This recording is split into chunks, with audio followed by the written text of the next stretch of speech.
তো হ্যালো দর্শক, আসসালামু আলাইকুম। আশা করি সকলে ভালো আছেন। তো দর্শক, এই যে দেখতে পাচ্ছেন আমাদের হাতে একটি কবিরাজি ঔষধি গাছ। তো এই কবিরাজি ঔষধি গাছটি কিন্তু খুবই কার্যকারী এবং খুবই উপকারী হয়ে থাকে, কারণ এই গাছটির সাথে আমি আপনাদের পরিচয় করিয়ে দেব। তার আগে জেনে নেওয়া যাক এটি কি ধরনের কাজ করে থাকে।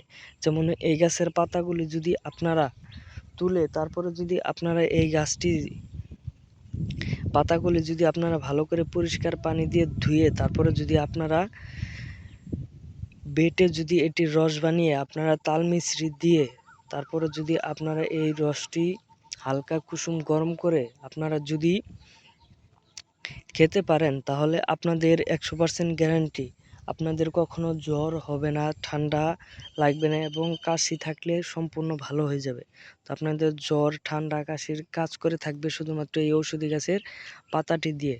তো এই গাছটির নাম হচ্ছে বনতুলসী গাছ। এই গাছটির নাম হচ্ছে বনতুলসী গাছ। তুলসী গাছের পাতা কিন্তু খুবই কার্যকারী। এবং বন্ধুরা, আরেকটি কাজ কি, এই তুলসী গাছের শিকড় যদি আপনারা শনিবার এবং মঙ্গলবারে পূর্ব দিকে মুখ হয়ে নিঃশ্বাস বন্ধ করে যদি আপনারা এই গাছটি তুলে যদি আপনাদের যদি কোনো হাকিম কবিরাজ বা কোনো আলী হুজুর থেকে থাকে, তাহলে অবশ্যই তাদের অনুমতি নিয়ে কিন্তু এই গাছটি তুলতে হবে। এবং তুলে যদি আপনারা নিঃশ্বাস বন্ধ করে পূর্ব দিকে মুখ হয়ে এই গাছটি তুলে আপনারা শনিবার এবং মঙ্গলবারে যদি একটি তাবিজ ভরে তারপরে যদি একটা লাল সুতো দিয়ে আপনারা কোমরে ধারণ করতে পারেন, তাহলে 100% গ্যারান্টি আপনাদের যে ধারণ ক্ষমতা সেই কিন্তু বেড়ে যাবে। একদম ধারণ ক্ষমতা আপনার একদম ফুল্লিভাবে বেড়ে যাবে। আপনাদের কোনো ডাক্তারি ওষুধ বা কোনো কিছু আপনাদের খেতে হবে না।